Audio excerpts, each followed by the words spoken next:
Chào bạn, có một khán giả có nêu ra một vấn đề là tại sao thân nhân thường có địa vị thấp trong xã hội Trung Hoa cũng như các nước Á Đông.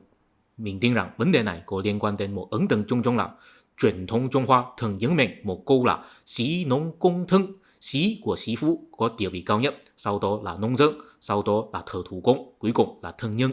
Nhắc đến sĩ phu có lẽ đối với đa số người sẽ nghĩ đến quan liêu mà không biết đến trận. Nhưng mà đó thực ra là một sự thay đổi của nhà Tống. Vì sao nhà Tống có chấp hành một chính sách văn võ phân chia, cụ thể là văn quan không thể làm võ quan không thể làm văn quan.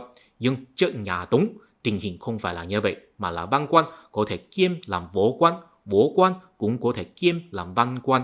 Mấy bạn coi này, cái này là sắc quốc văn của chữ sĩ, đó là một cái cây rìu, có nghĩa là chỉ những người phụ trách tử hình hay trừng phạt người dân. Vì vậy sau đó chữ sĩ có nghĩa là quý tộc hay những người có văn hóa có thể giáo dục người dân. Trước hiện đại, trong bất cứ văn minh hay đất nước nào, tầng lớp tối cao nhất đều là quý tộc. Và thông thường quý tộc đều có làm thương mại, chỉ là công tác của quý tộc không phải là chuyên môn làm thương mại, mà là sử dụng bạo lực để duy trì trật tự xã hội và đi đánh trận khi có ngoại xâm. Còn thân nhân là những người chuyên môn làm thương mại và không có thủ đoạn bạo lực đầy đủ, cho nên khi họ bị lừa đảo hay bị ăn cắp tài sản, họ phải dựa vào quý tộc chủ trì chính nhớ vì họ. Có lẽ có một điều mà ít người nghĩ đến, trước hiện đại không có chế độ quốc tỷ nghiêm kệ. Những thân nhân đi lại các đất nước, họ cũng không có ý thức quốc tỷ rõ ràng. Khi thân nhân đi tới một chỗ, nếu nhà vua hay quý tộc ở chỗ đó rất chính nhớ, không bắt nạt thân nhân và sẽ bảo hộ lợi ích của thân nhân, thì thân nhân sẽ hợp tác với họ, giúp đỡ họ mua bán sản phẩm. Nếu nhà vua hay quý tộc ở chỗ đó luôn bắt nạt thân nhân, thì thân nhân sẽ chuyển sang chỗ khác làm thương mại. Hay là nếu nhà vua hay quý tộc ở chỗ đó quá yếu, thì thân nhân sẽ tuyển dụng lính đánh thuê đi đánh trận với họ. Vì vậy thân nhân sẽ biến thành cướp biển hay là các loại nhóm nguy hiểm, tùy theo chính phủ muốn xưng hô họ như thế nào. Và nếu họ thành công thì họ sẽ trở thành nhà vua hay quý tộc mới ở chỗ đó. Và chúng ta có thể phát hiện rằng văn minh Trung Hoa có một đặc trưng là người quyết định có xu hướng đơn nhất hóa. Cụ thể là không có tầng lớp quý tộc ở địa phương, chỉ có một hoàng đế ở trung ương. Còn ở địa phương là có nhiều quan liêu thống trị người dân. Những quan liêu ở địa phương thông thường là không dám tự quyết định mà không báo cáo cho cấp trên. Người quyết định là tập trung vào chính phủ trung ương. Vì vậy, tình huống của thân nhân trong văn minh Trung Hoa rất hạn chế bởi chính sách của chính phủ trung ương và không thể phát triển quan hệ với địa phương bằng cách thích ứng với điều kiện của địa phương. Đó là vì sao chúng ta có thể nhìn thấy có nhiều người Hoa chuyển sang làm thương mại ở Đông Nam Á mà không phải là ở lại Trung Quốc phát triển thương nghiệp.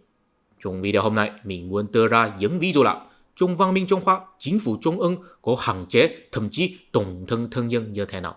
Và trong đó, chúng ta có thể phát hiện một đạo lý là sự đơn nhất hóa của người quyết định có thể tạo nên sự phồn vinh một cách rất nhanh, nhưng trong một đoạn thời gian lâu dài, nó có xu hướng tự hủy hoại hay tự cứng nhắc.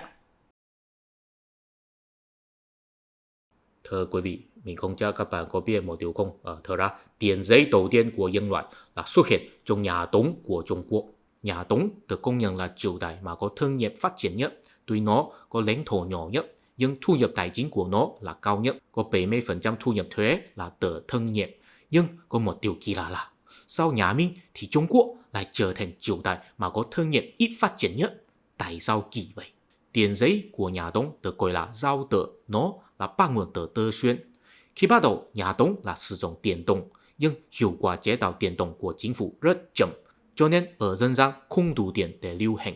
Người dân muốn tiêu phí cũng không đủ tiền để giao dịch.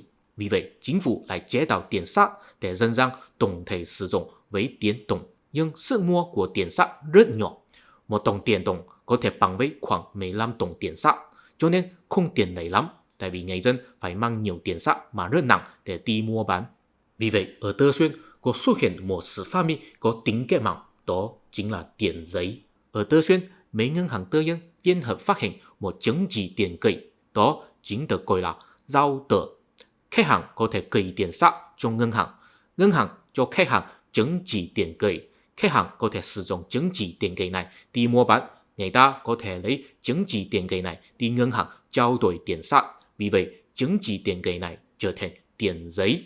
Tuy nhiên, vì dân tính là xấu xí, cho nên chắc chắn có ngân hàng lấy in chứng chỉ tiền gửi cho mình sử dụng, ngay cả không có khách hàng gửi tiền.